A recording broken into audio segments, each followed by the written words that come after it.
ਕੰਨ ਜ਼ਰਾ ਥੋੜਾ ਜਿਹਾ ਟੇੜਾ ਲੱਗ ਤੇ ਮੰਨਾ ਕਹਿੰਦਾ ਜੀ ਐਬ ਕੱਢੀ ਫਿਰਦੇ ਉਹ ਕੰਨ ਵਾਲੀ ਵਿੰਗ ਦਾ ਐਬ ਕੱਢੀ ਫਿਰਦੇ ਉਹ ਕੰਨ ਵਾਲੀ ਵਿੰਗ ਦਾ ਉੱਥੇ ਜਿੱਥੇ ਕਾਂ ਕੱਟੇ ਵਾਂਗੂ ਇਹ ਅੜਿੰਗਦਾ ਉੱਥੇ ਜਿੱਥੇ ਕਾਂ ਕੱਟੇ ਵਾਂਗੂ ਇਹ ਅੜਿੰਗਦਾ ਰੱਬ ਦੀ ਸੌ ਕਾਨੇ ਦੇ ਮੈਂ ਨਹੀਂ ਲਾਏ ਜੇ ਰੱਬ ਦੀ ਸੌ ਕਾਨੇ ਦੇ ਮੈਂ ਨਹੀਂ ਲਾਏ ਜੇ ਛੋਟੇ ਵੱਡੇ ਜੋ ਵੀ ਨੇ ਰੱਬ ਨੇ ਬਣਾਏ ਜੇ ਵੈਸੇ ਇੱਕ ਗੱਲ ਦੱਸੋ ਕੰਨ ਤੁਹਾਂ ਖਾਣੇ ਨੇ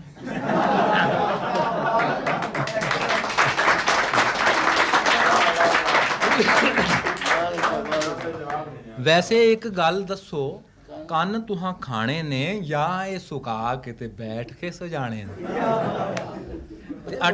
ਜਾਂ ਇਹ ਸੁਕਾ ਕੇ ਤੇ ਬੈਠ ਕੇ ਸਜਾਣੇ ਨੇ ਅਟਕ ਵਾਲੇ ਪਾਸਿਓਂ ਤੇ ਡੱਕਾ ਲੱਗਾ ਹੋਇਆ ਜੇ ਦੁੰਬਿਆਂ ਦੇ ਲਈ ਪੱਕਾ ਪੱਕਾ ਲੱਗਾ ਹੋਇਆ ਜੇ ਉੱਪਰੋਂ ਖੁਸ਼ਾਬ ਵੱਲੋਂ ਮਾਲ ਨਹੀਂ ਜੇ ਆ ਰਿਹਾ ਪਤਾ ਨਹੀਂ ਮੈਂ ਕਿੰਜ ਪਿਆ ਡੰਗ ਵੰਟ ਪਾ ਰਿਹਾ ਤੇ ਵੇਖਣੇ ਜੇ ਹੋਰ ਤੇ ਬਸ ਇੱਕ ਦੁੰਬਾ ਹੋਰ ਜੇ ਵੇਖਣੇ ਜੇ ਹੋਰ ਤੇ ਬਸ ਇੱਕ ਦੁੰਬਾ ਹੋਰ ਜੇ ਇਹਦੀ ਜ਼ਰਾ ਦੂਰ ਦੀ ਨਿਗਾਹ ਕਮਜ਼ੋਰ ਤੇ ਮਲਕ ਸਾਹਿਬ ਉਹ ਦੁੰਬੇ ਵੱਲ ਦੇਖ ਕੇ ਕਹਿੰਦੇ ਨੇ ਉਹ ਚੱਕੀ ਹੈ ਨਾ ਵਾਲ ਨੇ ਨਾ ਮਾਸ ਹੈ ਨਾ ਖਾਲੇ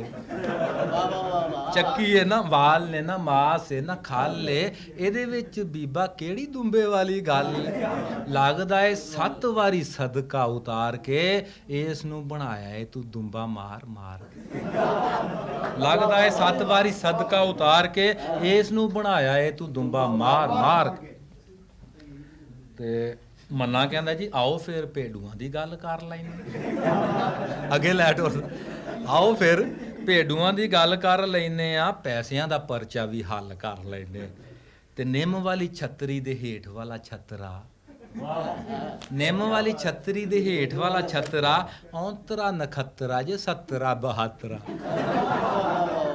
ਨਿੰਮ ਵਾਲੀ ਛਤਰੀ ਦੇ ਹੇਠ ਵਾਲਾ ਛਤਰਾ ਔਂਤਰਾ ਨਖਤਰਾ ਜੇ 17 72 ਮਾਲਕਾਂ ਦੇ ਸਾਹਮਣੇ ਸ਼ਟਾਮ ਸਹਿਨ ਕਰਕੇ ਮਾਲਕਾਂ ਦੇ ਸਾਹਮਣੇ ਸ਼ਟਾਮ ਸਹਿਨ ਕਰਕੇ ਇਹਨੂੰ ਇੱਥੇ ਆਂਦਾ ਜੀ ਮੈਂ ਟੋ ਚੈਨ ਕਰਕੇ ਤੇ ਮਸਨਵੀ ਦੇ ਵਿੱਚ ਇੱਕ ਪੂਰਾ ਬੰਨ ਦਾਖਿਆ ਇਹਨੂੰ ਇਕਬਾਲ ਹੋਰਾਂ ਗੋਸ ਫਨ ਦਾਖਿਆ ਤੇ ਕੀ ਦੱਸਾਂ ਸ਼ਜਰਾ ਜਨਾਬ ਐਸ ਭੇਡ ਦਾ ਗੱਲ ਨਹੀਂ ਬਣੀ ਅੱਗੇ ਟੁਰ ਪਏ ਕੀ ਦੱਸਾਂ ਸ਼ਜਰਾ ਜਨਾਬ ਐਸ ਭੇਡ ਦਾ ਘਰ ਵਾਲਾ ਇਸ ਦਾ ਜੇ 12ਵੇਂ ਗ੍ਰੇਡ ਦਾ ਤੇ ਇਹਦੇ ਨਾਲ ਅਜੀਬ ਜਿਹੀ ਖੇਡ ਹੋ ਗਈ ਏ ਚੰਗੀ ਭਲੀ ਬੱਕਰੀ ਸੀ ਭੇਡ ਹੋ ਗਈ ਏ ਤੇ ਇਸ ਨੂੰ ਜੇ ਖੜੋਗੇ ਤੇ ਛੁਰੀ ਨਾਲ ਜਾਏਗੀ ਇਤਮਾਦ ਦੱਸ ਰਿਹਾ ਨਾ ਕਿ ਮਾੜੇ ਸੌਦੇ ਨੂੰ ਮਾੜਾ ਦੱਸ ਇਸ ਨੂੰ ਜੇ ਖੜੋਗੇ ਤੇ ਛੁਰੀ ਨਾਲ ਜਾਏਗੀ ਜਿੱਥੇ ਕਿੱਥੇ ਡਿੱਗ ਪਈ ਘੋ ਦਿੱਤੀ ਜਾਏਗੀ ਤੇ ਮਲਕ ਕਹਿੰਦਾ ਉਹ 30 ਮੁੱਲ ਐਸ ਹੱਡੀਆਂ ਦੇ ਰੋਗ ਦਾ ਪੈਸਾ ਜ਼ਿਮੀ ਵਿੱਚੋਂ ਘਾਹ ਵਾਂਗੂ ਤੇ ਨਹੀਂ ਉਗਦਾ ਪੈਸਾ ਜ਼ਿਮੀ ਵਿੱਚੋਂ ਘਾਹ ਵਾਂਗੂ ਤੇ ਨਹੀਂ ਉਗਦਾ ਤੇ ਮੰਨਾ ਕਹਿੰਦਾ ਜੀ ਗੱਲ ਸੁਣੋ ਮਲਕ ਸਾਹਿਬ ਊਂਠ ਵੀ ਹਲਾਲ ਜੇ ਲੱਭ ਕੇ ਲਿਆਵਾਂ ਕਿਤੋਂ ਦੱਸੋ ਕੀ ਖਿਆਲ ਤੇ ਮਲਕ ਕਹਿੰਦਾ ਉਹ ਯਾਰ ਮਲਕ ਕਹਿੰਦਾ ਉਹ ਇਹਦੇ ਲਈ 7 ਹਿੱਸੇਦਾਰ ਕਿੱਥੋਂ ਫੜਾਂਗੇ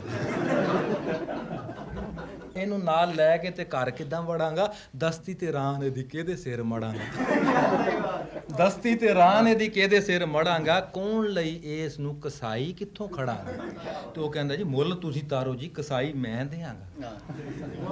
ਮੁੱਲ ਤੁਸੀਂ ਤਾਰੋ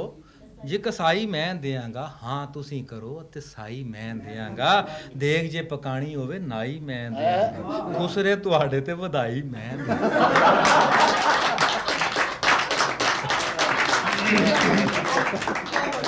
ਤੇ ਮਲਕ ਸਾਹਿਬ ਕਹਿੰਦੇ ਨੇ ਓਏ ਐਵੇਂ ਪਿਆ ਰਿੜਕਣਾ ਹੈ ਊਂਠ ਵਾਲੀ ਗੱਲ ਨੂੰ ਐਵੇਂ ਪਿਆ ਰਿੜਕਣਾ ਹੈ ਊਂਠ ਵਾਲੀ ਗੱਲ ਨੂੰ ਕਿਹੜੀ ਥਾਵੇਂ ਸਾਂਭਾਂਗਾ ਮੈਂ ਐਡੀ ਵੱਡੀ ਖਲ ਮਨਾ ਕਹਿੰਦਾ ਜੀ ਆਓ ਫਿਰ ਵੇਖ ਲਓ ਵਹਿੜ ਕੇ ਤੇ ਵੱਛੀਆਂ